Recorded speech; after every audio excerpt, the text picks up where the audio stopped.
Hi, everybody. It's Casey with Pinecase. I'm joined tonight with my friend Danny. It's not very often that I come across somebody who is passionate, um, information based, uh, proactive, and um, potentially just a force to be reckoned with when it comes to the entertainment industry as a complete whole. And when I say all that, I want to loop this back around and make sure that everybody knows why and how I came across this lovely human being. So, Danny, thank you so much for joining me tonight. I really do appreciate it. Um, Thank you yeah, for having me. it's my And absolute pleasure. I would say all those same things about you, even though we've never met. And this is really the first time we've talked beyond, chatter online. But so this is our first human conversation, which is Yeah. one of the themes we're going to get into. Yeah, well, it's fun, right? It's interesting because social media, although, there's tons of like negative things that are said about it all the time, it really opens up the universe for us. Well, I mean, maybe not the universe. It opens up the planet for us to be able to like have conversations with people that we might not, otherwise cross paths. And It's amazing for connectivity for sure. right. And the algorithm seems to be I don't want to give it too much credit, but these days it really does seem to be putting the right people in the, in the right spaces together. So I'll give it a little bit of a shout out. So Shout out the algorithm. yeah, Won't be hearing that too often. no. But you're such a passionate person. And when I seen your posts originally, they were so bright and full of life. And I could tell that the things that you were talking about were things that you must have had some life experience with, because there's no way that people are that articulate, but also a little bit inquisitive about things that they're just kind of throwing out there. Your posts really do have some substance to them. And so I was really curious to know, how does one become so passionate about this entertainment industry that we've, come to love and adore so much? In a word, failure. Especially in Canada. I mean, let's qualify this. Canadian show business is a subsection of show business, and while we share a lot in common with American and British and even Australian or New Zealand show business, Canada is a very unique market country. And that comes with positives and negatives. Uh, I come from a comedy background primarily, and pound for pound, I always say, nobody can touch Canada in terms of per capita in the comedy game historically. And there's things that Canadians don't even know, like Lorne Michaels, who founded Saturday Night Live, is Canadian, so you can now put all of Saturday Night Live under the Canadian comedy umbrella. And Americans, they don't know that half of the superstars that they think of as being American are Canadian. Absolutely. And so, my passion for show business comes from my family first and foremost. I was raised in a family full of artists who all had this thing called talent, which I don't have. So that's why I ended up doing comedy, because everyone in my family can play 9 instruments and can sing and carry a tune, and they can draw. Like, my aunts and uncles have pieces of art in museums, and they get awards for it, and they're filmmakers, they're painters, they're musicians, and I can't do any of that. So part of it came from being surrounded by artists from the time I was born and not being able to do it. And so I had this drive in me to entertain, and I've always been performative, but just I wasn't really any good at anything. I just really liked causing a scene. I mean, my friend Kevin Fox, who's a comedian in Vancouver, says that all comedians start by being bullied in grade school as a defense mechanism. And so that's probably where it started for me. And I mean, my joke with artists when you meet them is like, so what what happened to you, as a child, because Yeah, it must have been it's, something, right? so something went wrong, and then you turn to art. It's almost 90% of the time the genesis story of any artist. Hmm. I always appreciate that though, because it seems like we don't give enough credit to lighting text, sound text, everybody else that's part of IATSE that are behind the scenes. And so when you say like you come from a plethora of all of these, you know, um, acknowledged individuals, maybe we're just not looking at it the right way. You know what I mean? I mean, I'm a theater kid, so behind the scenes is kind of where it's at, and everybody with like a headset and like a battery pack, I'm like, I know that they're doing something that's important. And so, yeah, you say all that, but there is some art to that, and there is, all the skills. Maybe they're not on canvas per se, but we do get it to experience you, or we have experienced you in that sort of way, right? Because there's a lot to be said for like lighting as a science and as an art form.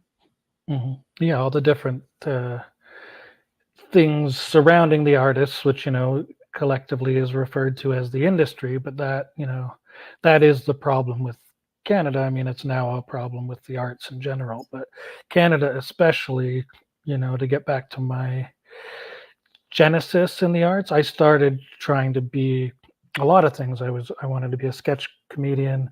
I was in multiple sketch groups. I was very early online creating content, putting videos out on YouTube, and learning how to market yourself online. Um, then I started filming stand-up comedians because I started doing stand-up myself and putting their stuff online, and that was how I started my website. Well, the website started as a sketch comedy group with just my friends. Right. Then we added a stand-up section. The stand-up section really took off because nobody in Canada was platforming these people or showcasing them. So I would go down to Yuck Yucks, and I was just a young kid and an amateur, but I knew how to work a camera. And I'd see people like, the Vancouver comedy scene at that time was unreal. You had Rob Pugh had just come back from the US after being on Punked and winning the San Francisco comedy competition. And he was, the best comedian I'd ever seen in my life, but he wasn't on television. Uh, Not to say that he wasn't on TV, but he wasn't on TV doing what he was doing at the comedy club. So Right. that was the real disconnect that I noticed, was the Canadian television industry was very tame, very lame, very censored, and that was not what was happening at the comedy clubs. The comedy Yeah. clubs were wild and outrageous, just like the Americans were, but you weren't seeing those Canadians who were just as good as any American or British comedian. They weren't getting any shine, to use the colloquial term. Yeah, no, you're right. I distinctly remember going to Yuck Yucks in Edmonton, Mhm. walking in and not really knowing what I was getting myself into, mostly because it was a first date. But further than that, it was just not a space I had experienced very often. And we sat down, and I was like, the this is it. Like, this is the epitome of what the entertainment industry should be. Like, why is nobody talking about this? You know, um, why is there a lineup around outside the building, but there's no signage anywhere else except for that space? Like, no one, at the time I was going to college, and no one was really talking about these spaces where people were going in and totally wiling out, harder than some of like the musicians that I was witnessing, even in the same weekend, same age category, same this, same that. Like, they're I think the comedian specifically, like you've mentioned before, like, it comes from like such a tragic or traumatic place that it when it does come out, it comes out in such a massive way. But unfortunately, it just was never showcased on a grander scale. And I don't know why, as Canadians, we do that. Like, I feel like we're trying to keep things to ourselves, but at the same time, like, it just comes out as almost disrespectful to the artists. Yeah, and I mean, so I had gripes with the state of the industry when I entered it, which was, the mid 2000s to late 2000s, but at least there was one at that time, Right. you know. Yeah. And then I watched, I moved to Toronto, and I watched much music turn into a shell of itself and then irrelevant or, essentially non-existent, to the point that they dropped music from the name. When I first came to Toronto and took a streetcar past the Much building, it was like my whole childhood, all this memories and pride swells up, and you just think of like how important that was to our generation. Of course. And then by the time I left Toronto in 2020, it was a brick building where nothing was happening, And I worked with a bunch of ex-Much people, and I worked in the film and television industry, and I had a production company, and I watched, what has become of the industry happen, and it was very heartbreaking. So I've always tried the internet as a tool, as an answer to that, but now it's, since COVID and the big shift, everyone's trying to do that now. And now this is kind of the year that I feel the old industry as we knew it is dead. And I've been having conversations with people in comedy and music and film and TV for the last year, and all signs seem to point to, what I call, we'll call it a transition year, because it's just, the industry is just changing and morphing, and it'll come back. But not to get too technical or in the weeds, but basically what happened is streaming wiped out music, the traditional music industry, as soon as Napster came out. The LimeWire and the music industry as we knew it was destroyed as soon as the internet became prevalent. And we all know why, because we had CD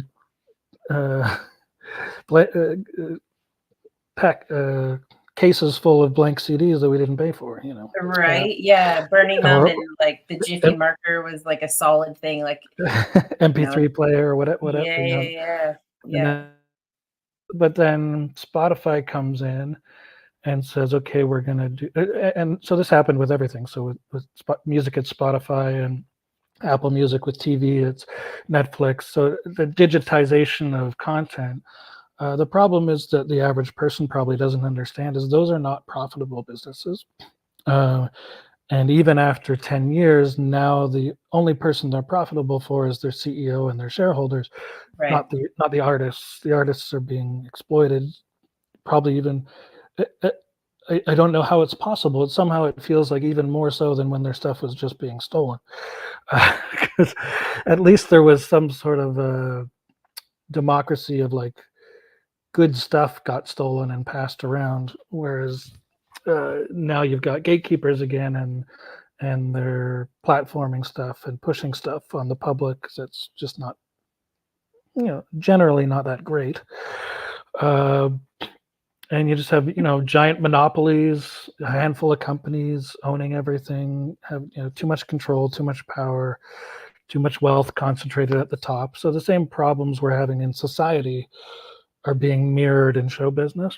Yeah. And so the answer to that, by the way, history is really important. This has all already happened before. So in the 60s, this happened to the film industry. There's a great documentary about it called Easy Riders, Raging Bulls. And, the backlash to that was a counterculture revolution of the late 60s and early 70s, where artists said, okay, fuck the industry. We're just going to make stuff that we want to and share it with people. And I really feel that that's the point we're at now. It's very, very comparable to the late 60s, early 70s, a little bit of the 80s in there, and probably a little bit of the 1920s. But it's like, it's a real interesting time. It's definitely a revolution. I mean, it's nice to see people taking it back to the streets and being like, no, we're gonna put together a proper collection of music. It's gonna be, 15 to 20 songs. We're gonna have like art back in being part of like the part of the marketing and part of the keepsake portion of it, because I feel like, and like you said, with Napster, we were burning discs. It was no big deal, but that didn't come with like the feeling of a collection or the feeling of like, we weren't experiencing music the way that we were supposed to be experiencing it from the artist standpoint or how they wanted to put it out there. And I feel like people are really taking the reins back, and they're like, no, this is how I want it to be experienced. they're taking some beautiful initiatives with it, right? Because we're not obviously just always getting a CD, but what we are getting is people that are going back and hitting the streets and playing, these festivals and um, and performing their music the same way that they want it to be seen and heard, which is nice. And two really important concepts to understand are centralization and community building. And those are the two words that came out of what was called the Web3 boom a couple of years ago. Um, and just a note on that, people like to make jokes now about kind of NFTs and crypto and Web3 being kind of a punchline. But what they forget is that people had those same jokes after what was called the dot-com bust in 1999. And out of the dot-com bust came companies like PayPal and Amazon, who happen to be the two richest, most powerful people in the world right now. So people that are dismissive of the Web3 thing that happened a year or two ago don't understand history repeats itself. But the real important concepts in Web3 were decentralization was the big one. Like blockchain is all built on that concept. It's not a central monolith or a company controlling everything. It's sharing information, sharing power, and building community is the really big thing. So Discord suddenly became hugely important, and now every music artist I know is working on building community. The person is the reason that we know each other. Surreal is the best at it that I've seen. I saw what he was doing with TikTok Live and the TST, building a fan base and a community. And that's just one individual who's really radically transformed the entire West Coast hip hop scene. Yeah, I've said it once and I'll say it again. I mean, when Calico, she's head of programming at Pinecase, and she does a really great job of finding me all these beautiful people to have a conversation with. But what I started noticing was a lot of these people were friends with each other.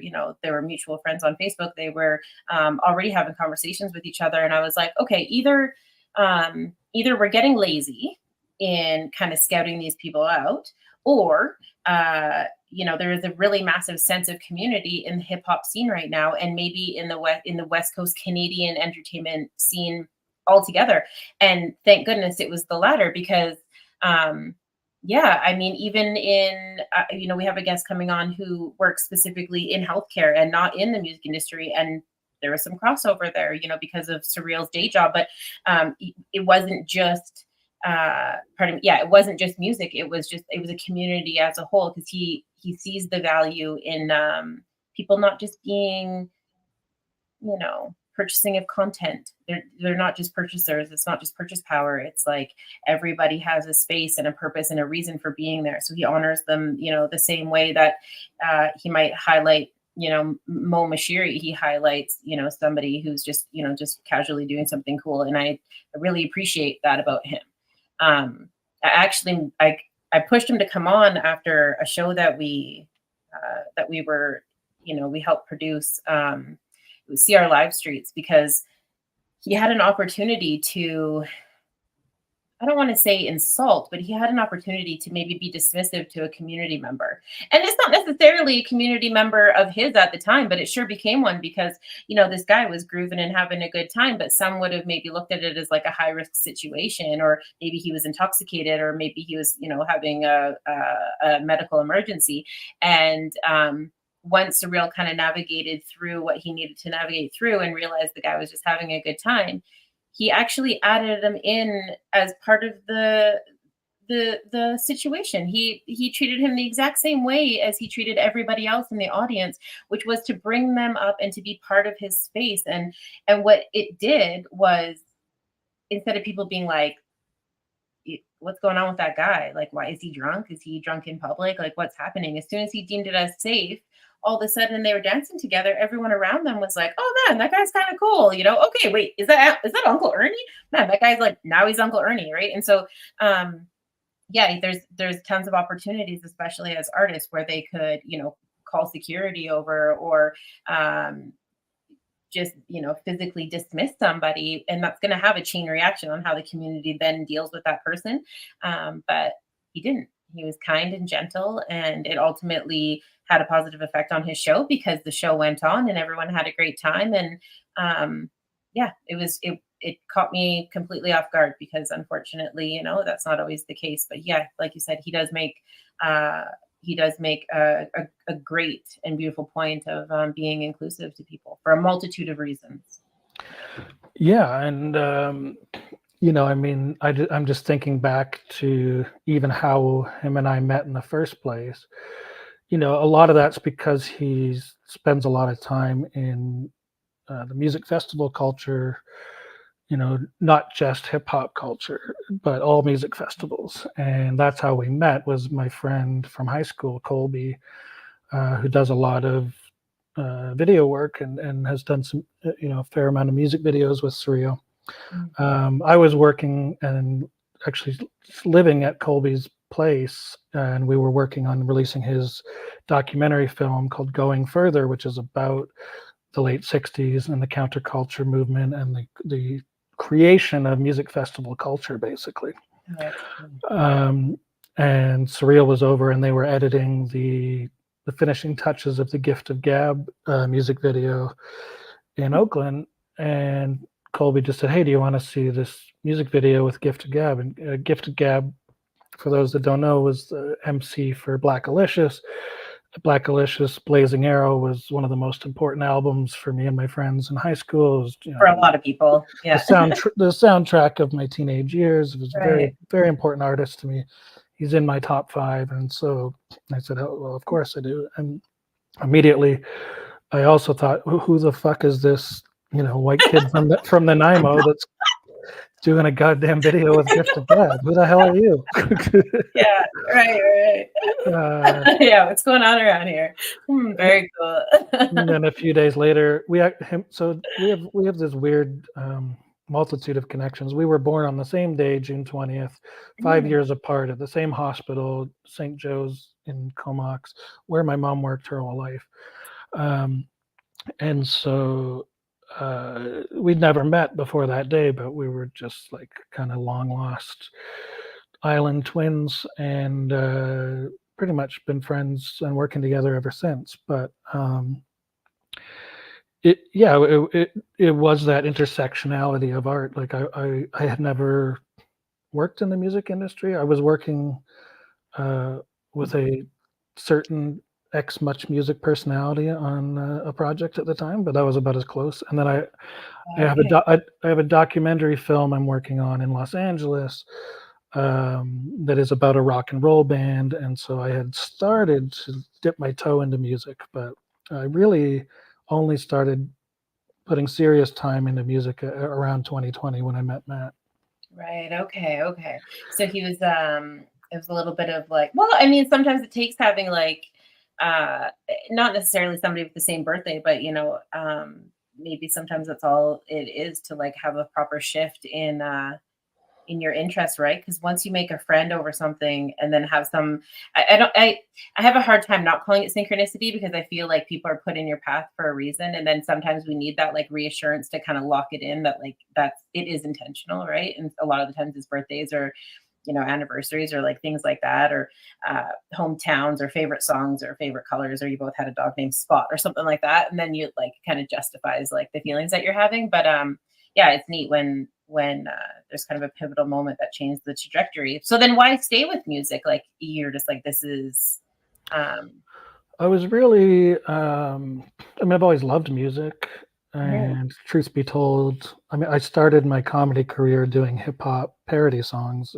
Me and my cousin wrote kind of a local cult hit, which was just doing an Arnold Schwarzenegger rap song, basically, in our hometown. And we just did it at parties and for friends, and we ended up doing it on the radio in Calgary and recording a single burnt CD and passing it out to people. But and I did a lot of musical comedy early on.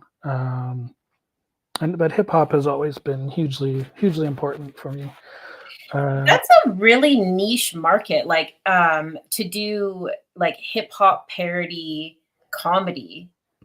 like that is, I mean, if there ever was a niche, right? Because Al obviously does a great job of it, and he's probably one of the more, well-known kind of icons when it comes to parody music, but like more so specifically hip hop. And I don't know what Arnie was doing in there, but now I'm extremely curious to go back and find this in the I also we also did a parody of California Love, like the whole. Oh my gosh, are you serious?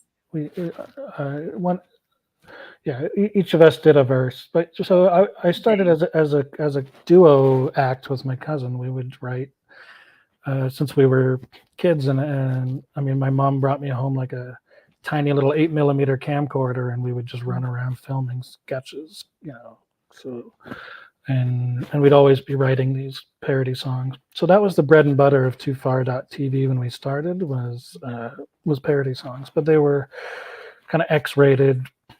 And again, the internet at that time was more of a backlash to the sanity, or the sanitized network world. Right. When people forget that when the internet first came out, it was like the raunchiest, craziest stuff was on there, because it was like total freedom. We can do and say whatever we want. And then it swung, in the other direction and became quite sterilized. But in those days, the name of the game online was like, how crazy can you be? How boundary pushing can you be? Which has completely changed. Yeah. Well, yeah. I mean, sorry, I have to comment because Matt says, "Have my babies, Danny," and it's like the funniest comment I've ever seen on the show ever. I think it's maybe like technically possible for that to happen now. Speaking of Arnold Schwarzenegger Jr., classic. That's hilarious. Yeah, that is a classic. Yeah, I think that we're kind of getting back to like the wild west of the internet though, and I'm super excited to see like what happens with this kind of like revolutionary big step forward. I mean, we can call it whatever we want, but it's definitely like it's so necessary, and I think people have just had enough. They've had enough of like this it's not even whitewashed, it's just like straight up washed across. It doesn't matter what color you want to associate it with at this point. So I'm really excited for the people to yeah, it's pinned. Sorry, Matt's like, my comment's pinned. Yeah, well, how could I not pin that? It's a beauty. Leave it up. Yeah. Yeah. Well, you said the word, stole the word right out of my mouth that I was going to say, which is it's born out of necessity. We don't have a choice as artists, but to get really gritty, independent, innovative, guerrilla, underground, whatever language you want to use. But it's going to be counterculture. It's going to be revolutionary in nature. And hello, take a look at the world. It's not just the arts where that's happening. There's a reason. There's more strikes this year than you've ever seen in your life. There's a reason. People are angry, and they have a reason to be angry, and they're angry about a variety of things. And that, historically is going to be a fantastic decade for the arts, and it already, has been. I think we've seen the genesis of that, and the examples we're talking about. But the other thing that happened is we all got locked in our houses for 2 years. And so that did two things. One, my friend from China says it pushed the Western world 10 years into the future in terms of digital media, because we all had to, and you saw this with a lot of music shows. So they had to do something. Musicians, if they can't perform, they're going to go insane. So they had to figure out the internet basically real fast. It was really interesting to see, right? Because everybody was like, what the heck do we do now? Like, we need to figure out how to get our music on these platforms that everyone was avoiding forever. I watched a lot of beautiful people who only played acoustic, in these tiny little cutouts of, you couldn't even call them a pub if you wanted to. I mean, they were basically buskers really. And then all of a sudden they're like a million views on TikTok. And I'm like, whoa, what's going on? Like, what happened on the islands over there in BC? Because like, yeah, it was in, but it's kind of neat, and I mean, I'm grateful for that because at least some people were able to kind of get a hold of their of their content. I feel like a lot of people took responsibility for what they were doing, right? A lot of people relooked at their contracts, figured out what the heck was going on, and then kind of took initiative with it. So I mean, obviously, no one wants to talk about COVID in like a positive light, but what an interesting time for entertainment, right? And then we had this wild thing that happened afterwards because then all of a sudden, all the venues opened up and everybody was sitting on these projects that they'd been putting together for like a few years. So Yeah, they'd been trapped inside, they'd been writing songs, collaborating, putting these communities together. mhm, And then you open the floodgates and say, okay, now the world's open again. right, And some very interesting things happen there as well. One, major thing that needs thoughts. Uh, what also happened during that digital revolution is a lot of people were faking the numbers, and when they opened the floodgates and tried to tour some of these acts that had been signed mhm, by like major labels because of their millions and billions of numbers, well, it yeah, turns out numbers don't buy tickets and numbers aren't in the audience. And so the real takeaway of the last 5 years is the most important. And again, you could say people that have been in the game long enough, the only thing that matters are fans, right, real real actual fans. yeah, And so, you know, why can 50 Cent tour a 20-year-old album and sell out stadiums all over the world? Because he has real fans. yeah, exactly. And when he puts out an Instagram post and says, I'm going on tour, millions of people are there and they're excited and they have their credit card out. If you got a bunch of, um, you know, numbers, but they're not, Well, it and doesn't we've it doesn't necessarily mean that they're bots. They could have just been what we call passive streams. You can still get a million streams. Like I've gone viral multiple times with video content. I don't have millions of fans, and I never converted that into money. Going viral is not the same thing as having fans. You know, right. um, a fan is a very specific thing, and it needs to be defined. But it's more or less from a business standpoint, it's someone that's going to buy tickets and see you live. And well, and the thing is like I mean, there's people that I follow that I adore. I look forward to seeing what they're going to be putting out. I'm like, this person's videos, they clearly put a lot of effort into them. They're interesting. I'm here for it, but I'm not about to sit there and watch them for an hour. Like, no thanks, And a lot of that is because it's like, we're used to that, like, that quick kind of heavy, yeah, endorphin riddled content. Unfortunately, we've gotten to that place. But on top of that, like, I don't know if I would sit there and listen to that specific person for an hour. Like, it's just not even at their best. It's just not the content that I want to listen to. And so it's not that I'm not a fan. It's just like, what am I getting myself into for 5 minutes that now I got to pay $100 and go see a ticket for an hour? Like, maybe it doesn't even really lend itself to the right content. Yeah, and that's something I tell people. It's like, how many music artists or comedians are you truly like a big fan of? Hmm. And the average person, we as individuals may be consuming more content than ever before and have more variety, Yeah. but that there's only so much time and money and space in your life to go to a live show or to buy an album or you know um, are you buying a t-shirt from someone who you just sort of like? Probably not. Yeah, right. Speaking of t-shirts, not a bad look. Like, not a bad look tonight. I dig it. It's I fresh. I don't wear this often, but because you have a mental health podcast, I figured we might get into personal stuff. So this is a very personal shirt for me. Um, my mom brought it back to me from Los Angeles because it was in my father's possessions. He passed away last year, um, and this was a concert that he went to. And Paul Simon was always fairly prevalent in our households. Graceland in the summertime. I mean, it's all-time great summer album. My mom and my sister went to the 20 or 30-year reunion or whatever it was in England. But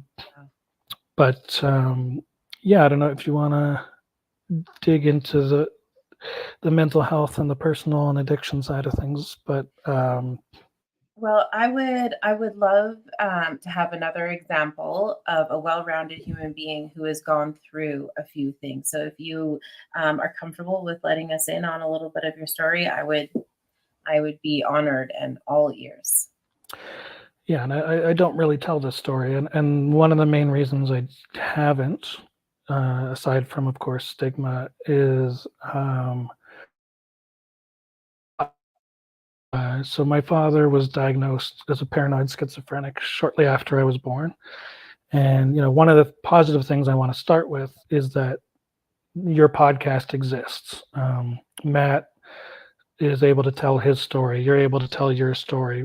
People are telling these stories openly. When I was a kid, and when we were kids, that wasn't the case. And so that's progress first and foremost. The fact that there's the term mental health being used so casually. We didn't have a term for it when I was a kid. My dad was just called crazy, and then I didn't really see him. And I got calls from him on a payphone, collect while he was, I don't know, in and out of psych wards, jail, homeless shelters. Nobody knows his story except him because he wasn't helped, because as anyone who's dealt with schizophrenia or even extreme forms of addiction or mental health knows, there's a limitation to what you can do to help people with our current society structured the way that it is. Things are getting better, progress is occurring, there are better supports, but these debates are happening right now about involuntary care. At what point is it okay to take someone against their will and force treatment on them, whether that's with drugs or with mental health or both? These are big questions. But in my dad's case, he was a genius. He was a mathematical genius. It's very similar to the story in It's a Beautiful Mind with Russell. Right. The Yale University, which is an Ivy League school. He was a state champion debater. My family's all from Pittsburgh, Pennsylvania. We're Americans, although I was born in Canada. And so my whole childhood, was basically me and my family pretending that this wasn't happening, because that's essentially what society made you feel like you had to do, was you would just ignore that this was happening. Yeah, of course. That was the standard for a lot of households, right? We didn't talk about it, and that whole baby boomer World War II stiff upper lip, bootstrap mentality of just like, we don't talk about those things. I'm not saying that we didn't internally. We talked about it a lot as a family, but publicly, you didn't really talk about it. And the main reason I didn't personally is because I wrote about it once on MySpace, and my dad read it. Yeah, that can be challenging. And so I never talked about it publicly since then.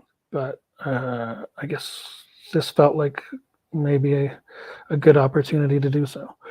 Not that I enjoy talking about it, but it's a good space you've created here where it's okay to talk about it, and it's important to take advantage of those spaces because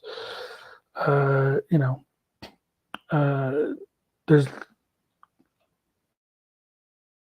old enough in the world who have parents with schizophrenia and they don't know how to deal with it either, just like I didn't, just like my sister didn't, just like my mom didn't. It's not something you plan for.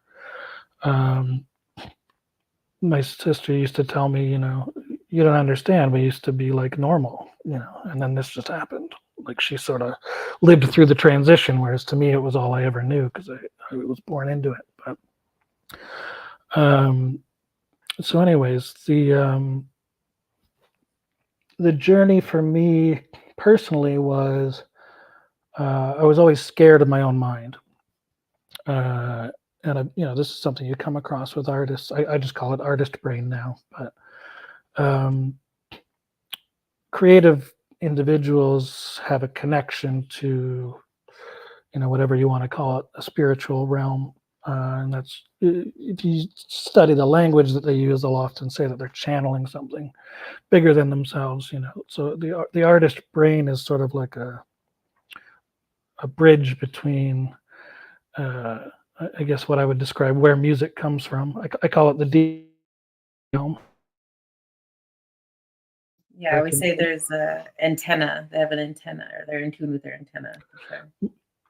But it's a dangerous mind to have, and every artist struggles with this, the fine line between genius and insanity, right? So it's something that's always fascinated me because, I saw what happened to my dad, where he went from someone who was considered a genius to being someone that was considered crazy. And so what happens there, and how did that happen, and how do I stop that from happening to myself? And so one of the things my mom was very aggressive with us growing up about was do not use psychedelics when you have that predisposition.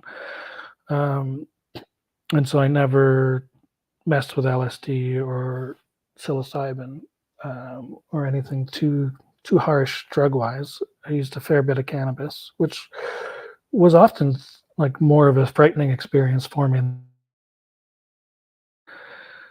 But basically, what happened to me is, fast forward a bit, 5 years ago, I went to, well, first of all, we'll backtrack a little bit. In grade 3, this happened. These are not real teeth. In grade 3, I was hit in the face with a baseball bat on the playground. And it was an accident. I was just a stupid ADD riddled lunatic, and I ran up behind my friend who was playing baseball, and he was at the plate, and I thought him and the pitcher saw me. In my mind, I was always the star of the show, and they didn't. So the pitcher threw the ball, my friend swung the bat, and I was standing behind him, and he hit me with the backswing. So my teeth, my front teeth have been slowly dying my whole life. Right. And unbeknownst to me, that was a very and caused a lot of trauma that I had repressed my whole life. And I dealt with trauma the same way that most people do with drugs and alcohol. And so I was a very heavy drinker, and also because of my dad and lots of reasons, but poverty, being made fun of for all of the above. On Vancouver Island, everyone else is doing it. So absolutely, yeah. I mean, I think everyone, when you're a teenager or in your early 20s, not everyone, but most people tend to be doing a fair bit of partying. So I was no exception. And then later on, when I was working in film and television, I told you before we got on the air here, I basically didn't sleep for my 20s. And from 30 to 35 specifically, I used substance to help me not sleep, because at a certain point, caffeine and sugar doesn't cut it, and Red Bull. That's right, yeah. And so I was working on the TV show Letterkenny, just in the transport department. I was driving vans back and forth. And I woke up in my hotel room one day, and this was after like 2 years of just my teeth getting worse and worse. And the pain was just unreal. And the worse it got, the more my substance abuse got worse. But I woke swollen.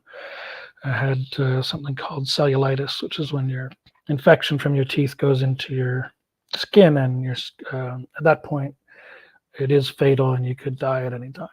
Yeah, a lot of addicts actually, or people that abuse substances, die from that. A lot of people don't talk about it, right? So overdose is always, kind of the hot topic. But yeah, it's very, and it's not necessarily from drug use, but it's actually quite common. It's extremely uncomfortable, and yeah, it's not talked about. I had to quit my job. Thankfully, they didn't throw me out of the hotel because my friend was working on the show, so she kind of protected me for a few days, and I spent the last of my money taking Uber rides back and forth to the hospital to get an IV of antibiotics every 8 hours to get the infection down, and then they removed my front teeth the following Monday. And so that was really the beginning of my sobriety journey and confronting my mental health and addiction and cause, which was the trauma. So as soon as the teeth came out, I instantly quit cocaine, smoking cigarettes, and smoking cannabis instantly. And the amount of relief that I experienced, I can't really describe. And then also this just huge amount of psychological pain and sadness, and then the processing began of confronting the fact that I'd been basically not dealing with these things for my whole life. Yeah, because you kind of have to grieve who you just were, right? I mean, the reality, and I distinctly remember, like, as the pain left, and everything went with that, thinking like, if I had just done this sooner, and maybe you wouldn't have dealt with it sooner, right? Like maybe things have to kind of get to that extreme moment before, like, we're pretty stubborn people, or humans in general, right? And so like maybe it kind of has to get to that like point where it's just like, something has to be the catalyst to So get you there. But stubborn is definitely the key word for me, because that was the first of 5 near-death experiences that it took me to good God, are finally. you serious?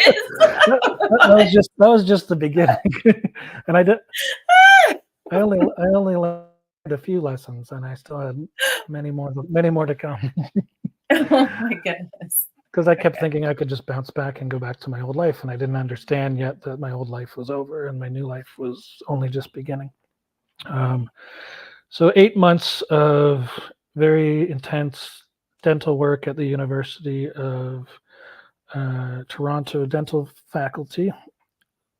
Pro tip for anyone out there that needs dental work: universities is a excellent place to get it at an affordable rate. It'll take a little Great tip. longer, and they might make some mistakes, but there's professionals supervising it. So yeah, it's That's basically wonderful. the comedy community and my ex-girlfriend rallied around me, and they did some fundraisers, and I was able to get this work done that I hadn't had done. And they basically got my mouth to a place where it was stabilized, Mhm. and that took 8 months and 2 to 3 days a week, every week. Wow. And after that, and during that time, my ex at the time came into a bunch of money because she worked for the military for 10 years. So she got a pension that she wasn't expecting. And I was in a state of uh, catatonic depression. At one point, I experienced what's called depersonalization disorder, where my psyche basically disconnected. It's kind of like an out of body experience where I didn't actually know who I was 2 days. And I didn't really understand the concept of being a person. It's a very difficult thing to describe, but if you look it up on YouTube, depersonalization disorder, thankfully it was just a short-term thing for me, but it's a psychological defense mechanism, I guess, that your brain can do. Right. But I was pretty much paralyzed with depression. I named my pillow Hope, and I would just hug it and hold it. And I would later find by listening to other people's stories that's, when you've got nothing, hope is kind of all that's left. Mm. And you got to find it, whatever it is. So I found it in my pillow. And Whatever it is, man, wherever you can right? find it. Like, absolutely. Like, that's the thing, is that, a lot of the times, like, I'll laugh at a discomfort, or, laugh at, like, reality, but man, like a pillow, you know, um, an old playing card, an animal, or maybe you're not even in like the position to take care of an animal, but um, yeah, whatever it needs to be, right? Because I did get a kitten, and that really helped as well. That kitten definitely saved my life in a lot of ways. It was super interesting because it would wake up at, like, I'm not a morning person, and this kitten would wake up at 6, 7 a.m. every morning and just start yelling at me. And it would follow me around the house until I like opened the blinds and fed it and like got the day going basically. yeah, it was like, I'm going to kick you into a routine of normality until you figure this out for yourself. And You- animals are great. People talk about them they're so therapeutic, intuitive. but they're so intuitive. And it's not just having like a cuddly, friend. It's like having something that like relies on you for life, right? And not to compare this to like people having kids, and I know that there's a lot of frustration when people are like, oh, I got sober for my baby. I can't stand that. But what is interesting, and I think people kind of forget, is the routine that comes with having a new situation in your life. Like that's actually what it's creating. It's not necessarily having something to love, but something to really rely, that relies on you for everything, that I think is what's important. So And that shows you, love. Animals are capable of a different kind of love than human love, where it's just, yeah, I mean, whether it's Stockholm syndrome because they just want kibbles, or right. what, and I'll leave that to others to debate. But they love you in a way that can't really be quantified. Yeah. I don't But know if it's Stockholm syndrome, because I mean, cats. No, I mean, a lot of them are outside. I never could figure out. I'm not really like an animal person, but it always surprised me when people have these cats that like run the streets at night, but always go home to their owner. And if it was just about kibble, man, like they would just go to the neighbors, right? Because I'm sure they can smell like the food, right? yeah, I mean, it really is specific to the cat and owner. The same way a dog. I mean, and animals are for sure like that. I don't care whether they act like snooty or they don't need you or whatever. I think there's more to it than that, or else these animals would just like roam free all over the place and they wouldn't ever come home. Right. so I'll try and power through this. But basically, what happened is we decided to celebrate the end of the dental work by going to Costa Rica and had a really amazing time. And then we went whitewater rafting in a place called the Pequare River, which is it's incredible indigenous land in the northeast of Costa Rica.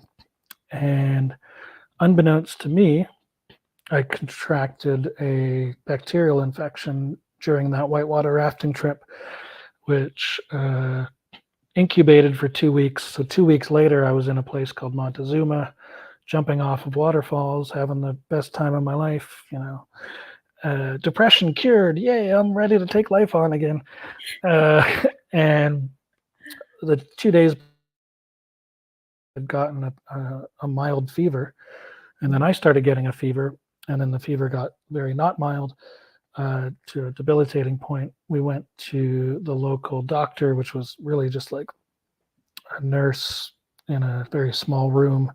It's a very remote village, and she took a look at my vitals and said, "We got to air vac you to San Jose, like you're gonna die." And she didn't know what was going on, but she was like, "Whatever's going on, you're gonna die soon." And called leptospirosis, which basically, as the infectious disease specialist would explain to me later, doesn't really affect women because I guess of the biology and the immune system differences between or the Really? genders, but it is extremely fatal to men. What it does is attacks all of your vital organs simultaneously and very quickly. And so once it gets into your heart and lungs, as it did with me, then you're looking at a 50% fatality rate. So I was at a coin toss, living or dying, and they did a spinal tap on me to confirm the diagnosis, and that showed bacterial meningitis, which means I was moments away from dying. The cure or the treatment that I received was IV antibiotics. Like they threw every antibiotic in the world at me, Right. and it saved my life. But it also death experience number two. It also caused a superbug called C. difficile. So fast forward to Toronto. I'm in aftercare with my specialist there. I'm being tested every day, every test you can imagine on all of my organs. And he basically got to my final meeting and he said, I'll never forget. He goes, now look, I need you to understand you're not okay. I'm just releasing you from the hospital. The hospital's job is to make sure you're not going to die. You're not going to die, but you're not, this isn't something you're just going to bounce back from. And those words have haunted me ever since. But he said, is there anything else before I release you? And I told him that my digestion was still not returning to normal. So he ran some tests on that, and they came back positive for a superbug. Now, what I would later learn is that a superbug is not something that you contract externally. It's bacteria that we all have inside of us. And so what antibiotics are doing is basically chemotherapy on your stomach. So they're just like wiping everything out. And then this is where Western medicine is not, great, is we're really good at saving your life. If you're going to die, you want a Western doctor in a Western hospital. But we know very little about nutrition, overall health, holistic healing. Yeah, if you want to live, you need Eastern medicine. Yeah. So I would learn that lesson real hard because, and I said this to my nurse the second time this thing came back. I said, if the cause of this superbug is antibiotics, how is the cure more antibiotics? Because that's what they do to treat it. Right. And she's like, I'm on your side, but this is just how we do it. And gut health was really in its infancy there, and now it's starting to become more something people are talking about in the Western medicine space. But at the time,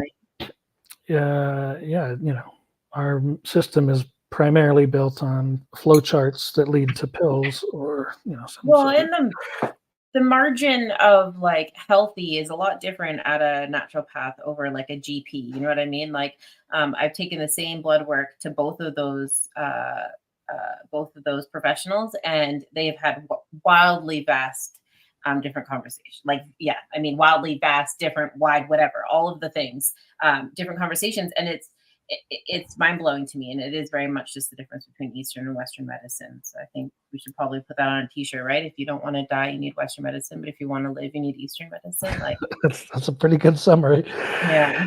Yeah. And so basically what happened is this thing came back the second time and it nearly killed me. And that was when I had what's referred to spiritually as a rebirth or a near-death experience. I experienced both of those things, but I couldn't describe it the way I do describe it is I'm a writer. Right. Spend the rest of my life happened that week, and I would never be able to describe what happened that week. So it's also a very personal thing. It's a very personal thing that I went to, but it was a mix of hallucinations, of prophetic visions, of rebirth. I now understand what that concept means. But to describe it to someone would be incredibly difficult. But let's just say I got as close to dying as you can, and then didn't. And in that process, I became, I won't say a different person, but that's what I guess the closest way I could describe it is I've been a different person from that day forward. And that was when I quit alcohol and would truly say the beginning of sobriety was for me. When you went through that experience, like, did you have any like physical sensations that we would be able to compare them to, like say like tingling, like pins and needles, or like warmth? Like, was there any like physical things that happened during your near-death experience? Yeah, most of them disgusting. It's well, the reality was it was a week long. event. It wasn't a singular event. It was I didn't know I didn't know if I was awake or asleep, and I didn't know the difference between dreams and nightmares and reality. And then there was very specific points where, I don't know, it just felt like that, like you know how they say when you die, your whole life flashes before your eyes, like that, you know. But to describe the entire week, I couldn't possibly do it. It's not. I guess the way I put it personally is it's not for this plane of existence. Right. I mean, I've watched YouTube videos of other people talking about near-death experiences, and I didn't go as far as you can. I mean, some people, you can go watch them yourselves, but they go much further than I did. But my experience was my experience. I don't really know how to describe it other than a mix of nightmares, dreams, and visions. I saw things that would later become true. Yep. So this comes back to the artist brain. I think that all artists have that, and again, I think that's what we're kind of tapping into with creativity. I think of, that there's a lot of cliches in the arts about people that are ahead of their time, right? A great writer or a great musician is always referred to as being ahead of their time, or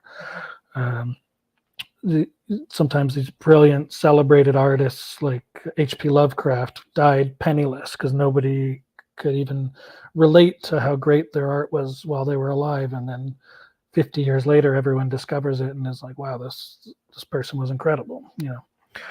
Rodriguez, the star of the documentary Searching for Sugar Man, which was a real powerful movie for me that moved me into the music space, because that movie is about a guy who never got the love from the industry, was died. Well, no, he just died recently, and he was rediscovered thanks to the film. But from the 70s to about the mid 2000s, he was working construction in Detroit, and actually most people thought he was dead. And meanwhile, he recorded 3 of the greatest albums that have ever been recorded, and is considered by many to be maybe the greatest songwriter that ever lived. And his album Cold Fact was so powerful, it actually fueled the end of apartheid in South Africa. It was the soundtrack for the revolutionary generation that toppled the government. They all listened to this guy's music, and he had no idea. And that's what the film's about, is him discovering that he's bigger than Elvis in South Africa. And meanwhile, he's working construction in Detroit. Spoiler alert.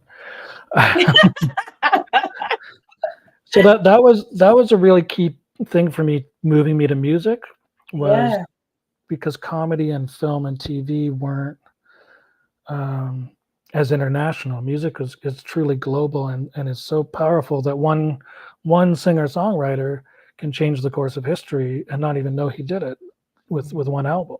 I mean, you show me something more powerful than that, I don't know what it is. And then I just think of my own life. I mean, I'll tell people, don't come to me for advice. Just listen to Bob Marley. Like, Bob said everything that you could possibly say. What am I going to say that's more profound than every word that's on list? Right. It's already.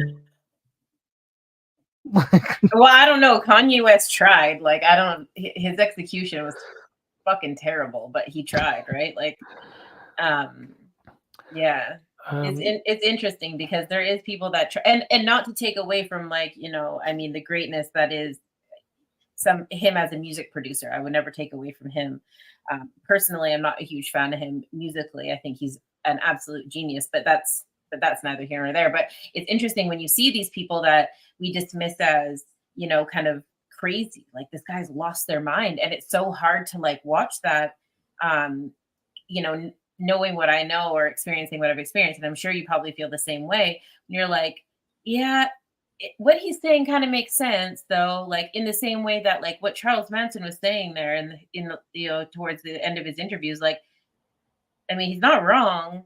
Like, I mean, yeah, he's not even a serial killer, actually. Like, the dude never really actually killed anybody. Like, and it's interesting because it it's easy to be like, nope, he's a serial killer and Kanye's crazy and blah blah blah. But I mean, when you start kind of peeling some of these rants and conversations apart and start applying them to some of like history, they're not that far off. And I often wonder if those conversations are triggered from similar experiences that people like Bob Marley had. Just, Bob had a very poetic, simple way of saying those things that people understood, or maybe that was just more palatable for people to understand. Yeah, totally. And I mean, the thing is with, well, first of all, I'm half Jewish, so I'm not a huge fan of where Kanye's taken his career. I liked Yeah. him. I liked him better when he was George Bush doesn't care about black people on CNN. That was the Kanye I liked. Or Block Party. Block Party Kanye was all right, but yeah, Yeah. last few years, not a huge fan of where he's gone. But he's quite publicly and quite clearly going through a mental health crisis, and his family. Right. He's not usually the one to say it, but it's evident. Anyone that's dealt with bipolar, schizophrenic, manic depressive, whatever, people with, or even just psychosis, honestly. Like, I'm like, get this guy some water, man. Like, but that is that genie in the bottle that the arts is. It's you're trying to capture the brilliance while understanding this is a human being, and also the immense pressure of fame and of living that rock star lifestyle. I guess the point I would make is Dave Chappelle did a Inside the Actors Studio. It was one of the only interviews he gave for years after he went crazy, and he called out the use of that word crazy, which was a really important piece for me. Total crazy sidebar. My dad went to Antioch College, where two of his favorite professors were Bill Chappelle and his wife. So my dad knew Dave Chappelle's dad quite well. They were quite close. But Antioch was sort of like a revolutionary hippie counterculture college in Ohio. And when Dave came out and said, crazy is one of the most dangerous words in the English language, that was such a profound statement to me, because it really summed up, my family's experience with trying to deal with this. It's like it's such a dangerous and dismissive word. Dismissive. It's so dismissive. It was the one thing. I just finished taking a course back in June, and I mean, I could probably recite most of the course because it was interesting to me. But the one thing that it just stuck with me, and it's the one thing that I probably think about every day. It's the use of that word. It was the one thing. Like, I remember when we went in to do then the exams and whatever. It was like we did like mock-ups and mock interviews and all of this stuff. And basically, if you use the word crazy, like, it was an instant, like, don't even bother coming back for the next module. And it took a lot of and I still use the word all the time. And I need to practice not using it. I also want to be free to use whatever word I choose, in the same way that there's a ton of other words that could be added on to different lists for different reasons, and I'm just going to use them. But in the way that we use it so casually and then apply it to things that are so absolutely important, like family, it's really challenging once you've seen the other side of it. Once somebody has pointed it out, it is extremely hard to go back and ever hear that word the same way again. Well, and it's the erasure, I mean, for all intents and purposes, as soon as he was diagnosed and as soon as he was labeled crazy, my father was erased as a human being. 100%. Yeah. And I had with that, I talked to him.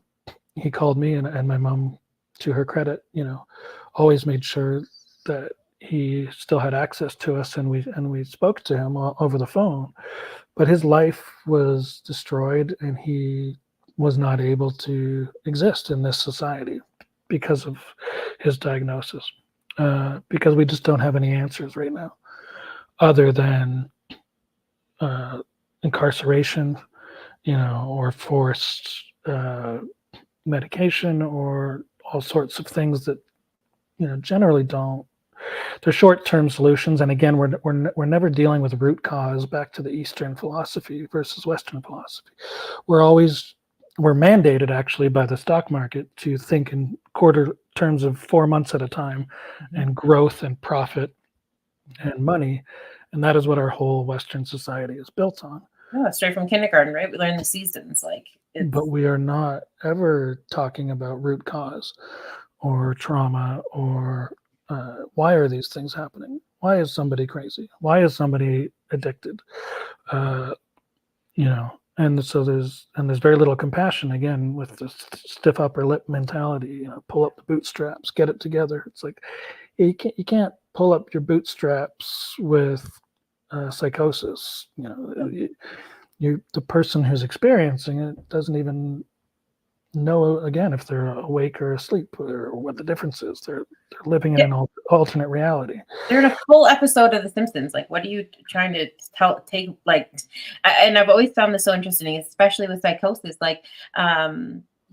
People are again so dismissive, and they're like, well, they're fired, we're gonna take their kids, this is the expectation, they got 30 months to pull off 90 days worth of meetings, blah blah blah blah blah. And okay, well, that's great, but once they've come out of this situation and realize that they have maybe destroyed a few things around them, do you honestly think that anyone is going to pull themselves up by their bootstraps if they now have nothing to fix themselves for? And it's not to say that we don't deserve to get clean or sober, get healthy for ourselves. We absolutely do. But this whole idea that's been the absolute standard, especially with social services, is why would any parent get clean if the thought of even getting their kids back is months down the road? And I mean, that's one example, and I use that because it was kind of fresh in my mind today. But there's tons of things that come with that. If people have their 9-to-5 job, they're way more likely, the same way that if they have a cat, to get them out of bed and open the blinds for. You're way more likely to progress or have that progress happen at a quicker rate when you have people that are there to support you and to create that normality and to create that that standard that makes you want to get up and do stuff. And you know what I mean? And then it all contributes back into finding the right resources and then the right chemistry and all of that stuff, the right prescriptions and then on a broader level and down the road. But if you don't have the first piece that makes you even want to get up and out, then why are you're not going to do it. You're not. So this tough love situation where we're just going to avoid people, or if you do this, it affects me in the following ways, so I'm going to do this threatening mentality. It hasn't worked. It didn't work through the 90s. It's not working in the 2000s. It's not going to work in 2020. It's I don't know. And I mean, not to soapbox and get political, but I'm going to for a second. But the punitive punishment approach is a failure. It's an objective, verifiable failure, and the data is in. First of all, there's a lot of propaganda being pushed right now that's telling people, essentially 1950, it's either communism or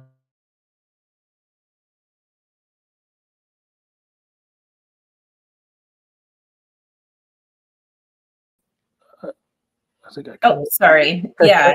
I cut out there for a second. Yeah. But we've had 70 years of countries in Scandinavia, in particular, in Europe, Australia, New Zealand, South Korea, Japan, Singapore, Costa Rica. You can't just say everything that isn't America equals communism. That's just ignorant. And we have the data from Scandinavia, Finland, Denmark, Norway, Sweden. These are the happiest countries on earth. And Finland has statistically eliminated homelessness. And they did it by using a policy called housing first, which is you don't deal with anything until you put someone in a fucking stable housing situation. And then you can tackle everything else. And guess what? It works. They literally homeless people in Finland now. You cannot say the same for anywhere in North America. You know. Well, I'm sorry, I don't care. But if you spend one night in, quick story, if you have, say, a situation happen that was just like maybe you got drunk and hit your wife, okay, and then instead of going to jail, you got the alternative situation, which was to take you to the mental institution down the street, if you're lucky. Okay, then they released you after a 72-day evaluation. But what's interesting now is if she kicked you out, right? She kicked you out and you're not welcome home. You no longer have a fixed address. You get one of two places. You get a taxi voucher for up to $350 to wherever you want to go, as long as it's a fixed address. If you don't have one of those, because maybe you had this moment and lapse in judgment one time 3 days ago, you get to go to one of two shelters in the community that you so live in. And let me tell you something. If you were not on drugs before, try sleeping behind a Walmart next to a dumpster with it's not even the people that you keep, man. You just need to get some sleep. Like, it's not like, oh, my life choices are so terrible or the people around me are a bunch of losers. No. You tell me how you're going to go to bed that night. Now, that's not to say that every homeless person or unhoused human is a drug addict, because that's not the truth. It's not even close to being the truth. But it definitely lends itself to breeding substance abuse, for sure. Of course. And yeah, it's just been proven to be a failure of a philosophy, of an ideology, to punish people for being poor, for punish people for needing help. It's like, just logically saying those words out sounds ridiculous, doesn't it? It does. So, but we don't need to even be having this debate anymore. To me, it's a finished debate. Like, we need to be addressing our lack of compassion, our lack of empathy, and confronting the results of, God knows how many decades of failed policy and failed attitude and ideology towards our fellow human beings. This guy used to go on about. So it's true. I just think of my own story and how many times I could have become my father, or worse, or been arrested, or been locked up, or died.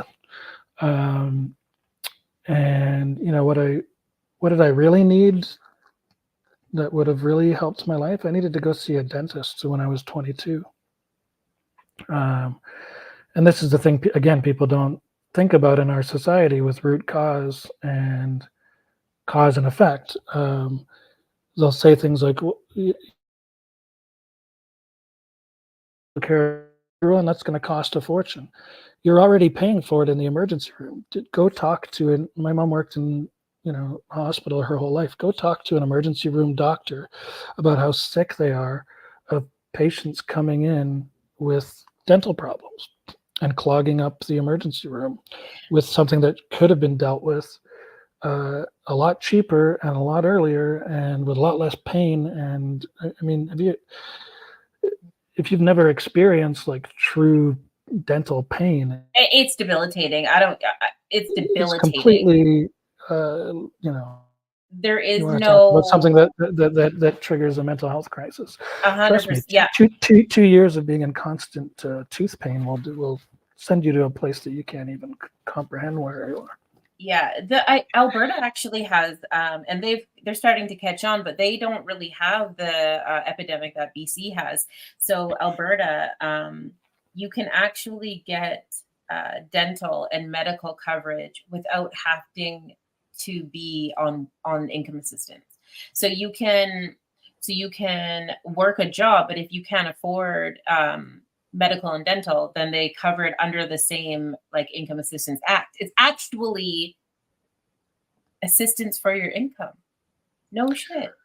Yeah, No shit. and again, and this is where I come back to hope. It's, we've got a national dental care program. I was heavily involved with fighting for that, with telling my story, with telling their story, and working with a group called the Coalition for Dental Care, which was dentists who were fighting for it. One in particular named Brandon Doucette out of the Maritimes, who deserves a lot of the credit, and a woman in Vancouver who told her story in the Vancouver Sun deserves a lot of the credit. She coined the phrase dental care is health care, and told her incredibly painful story.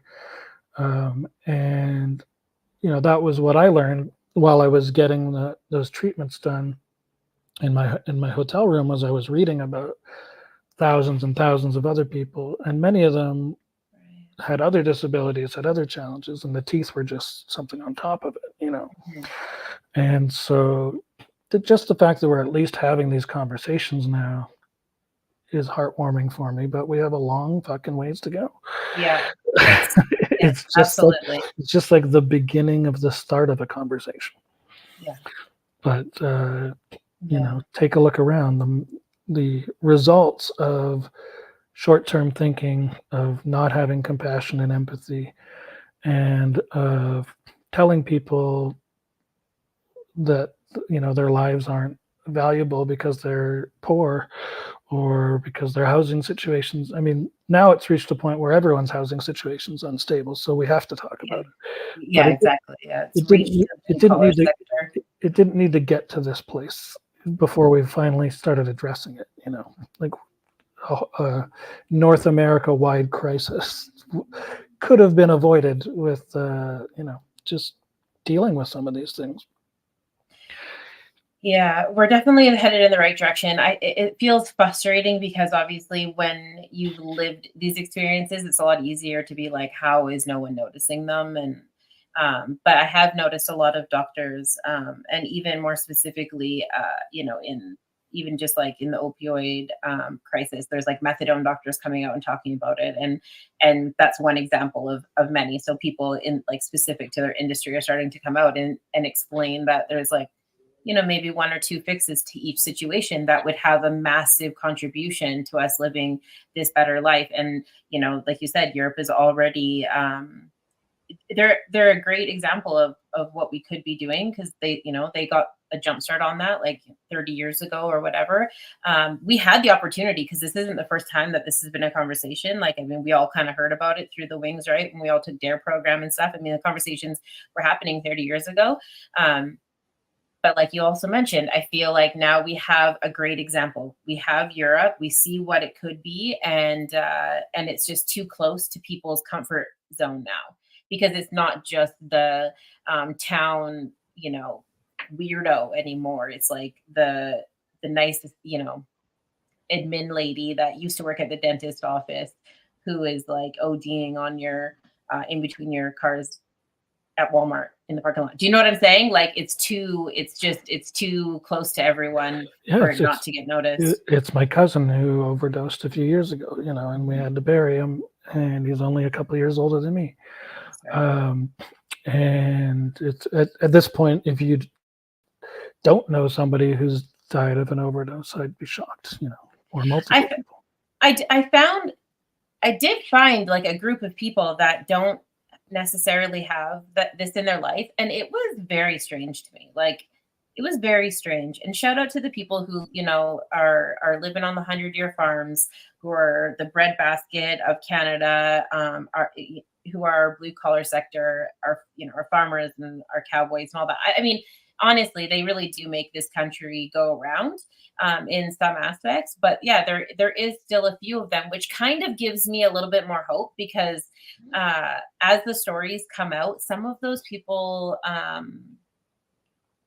don't know how to explain this without sounding ignorant, but there's people who are sitting on literally 100-year farms who are like, I got this inheritance and I didn't even know that people had hurt like this, that are willing to make not donations in to like, the big kind of ones that we already know, but into some of these like smaller outreach companies, outreach initiatives, bluegrass initiatives that are actually making a difference, that are actually building small, tiny homes, that are actually out there giving, you know what I mean?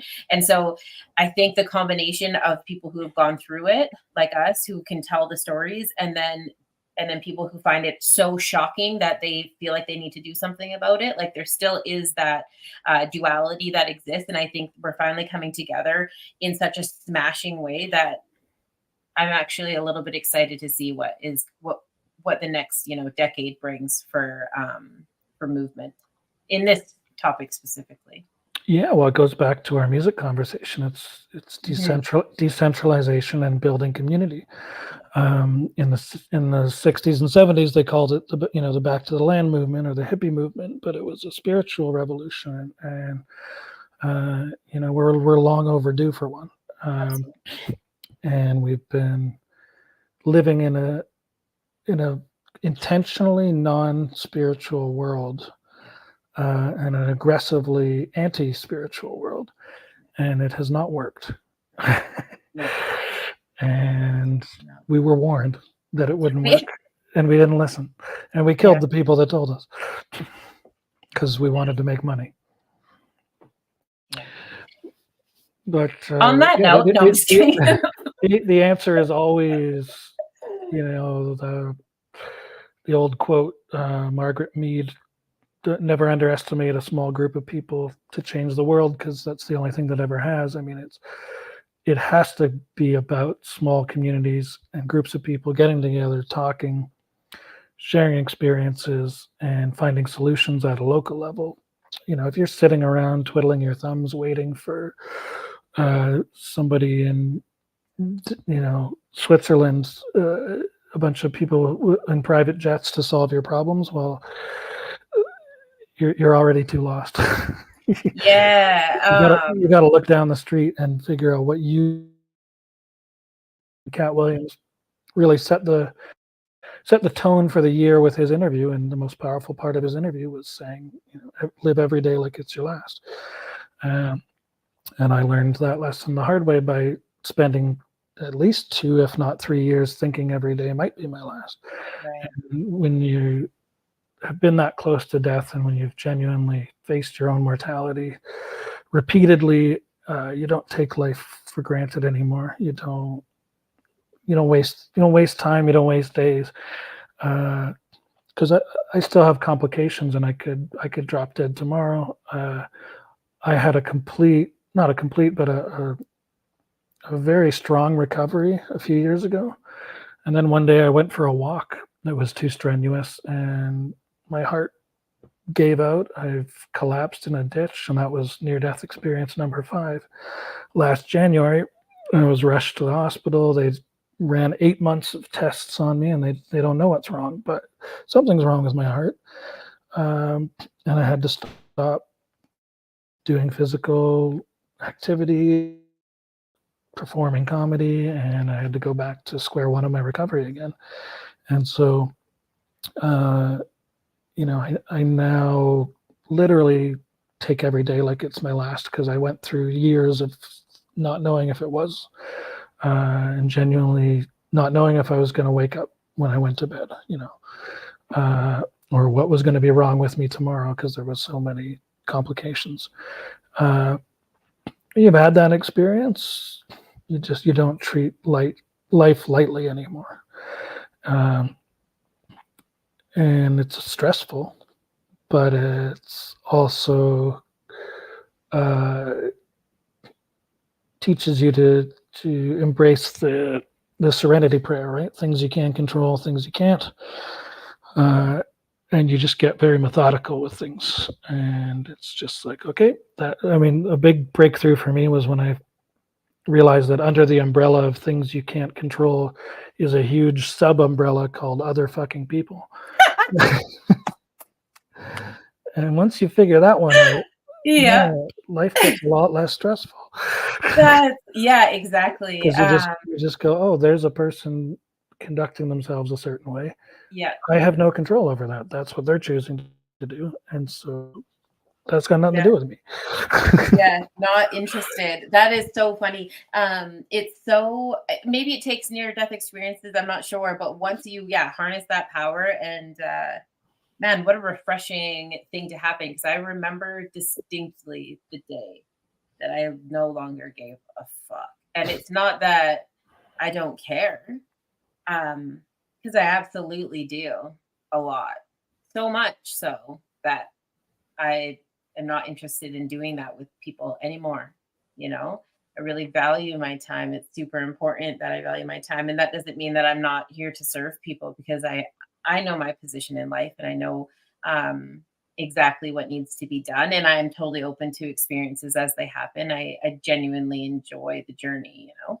Um, but it is an absolute hard no for me a lot of the time. And the moment that I learned that it's okay to say no, life became a lot easier, you know, a lot easier. Yeah, but I mean, I like to say it never gets easy, but it can be a better experience. Yeah, fair enough. Yeah, Peace is the most valuable thing in the world, and energy and time are the two things that we're given when we're born on this planet. Mhm. And that's really the only thing you have control over is your time and your energy. And then other people are stealing that from you. I had to become hyper aware of my energy because I have a limited amount of it, a very finite amount of it. Right. And so I just can't. Feels like it's theirs to take. And that's a immediate red flag for me if somebody feels entitled to my time and energy. Oh, that's mine. I'll decide that. But these are long lessons that came from a long journey. So it's not like a prescription you can give to someone. They kind of got to go through it. Yeah. Well, I absolutely appreciate you taking the time to explain your journey to us. I think it's super valuable, the things that you're able to articulate to not only the Pinecase community, but the community at large. I think the story, not I think, I know the story that you've absolutely experienced with all of its facets is such a beautiful thing and in its tragedy. Um, but there is, a little silver lining that is that you're a wonderful example of like, what tenacity and understanding can look like. Because a lot of people, you said 5 times, people give up long before 5 times, and so to see somebody, find the reasons to keep going, whatever those reasons may be, it's an absolutely beautiful thing. I appreciate your contribution to the entertainment industry. I appreciate your contribution to, the Canadian culture as a whole. It doesn't go unnoticed, and I absolutely appreciate the contribution to the social media algorithm that entertains like minds and like-minded and maybe people that Let's aren't use like-minded that needs to be. Let's use the technical term. It's called shit posting. I gotta end on a laugh. It was too serious. Too long. That's too funny. Well, I do appreciate your time. So thank you so much for hanging out with me. It's been another episode of Pinecase Podcast. You guys, if you're out there, please make sure you're staying safe. You guys can reach out to us. We are doing no ops in training, so shoot off a message. Our hotline is always open. It hasn't been as busy lately, which is really nice to know. But you guys, the pound 988 is always available for everyone. Doesn't matter your age, gender, anything like that. If you're feeling suicidal or you just need somebody to talk to, it is nationwide. And I think that's pretty much all that we have for housekeeping. We give a big thank you to Danny for hanging out with us this evening. And I guess we'll see you next Tuesday. Well, thank you for having me, and and Calico do. It's hugely important. I hope you keep doing it, and I hope people keep supporting the community that you're fostering and the space that you're creating for these conversations to happen, because it's a brave new world, and this is a big part of it, I think. Yeah. Thank you so much for saying that. It really does mean a lot. Yeah. Before I get teary-eyed, I'm going to wrap this up. But you guys, thank you so much for joining us, and stay safe.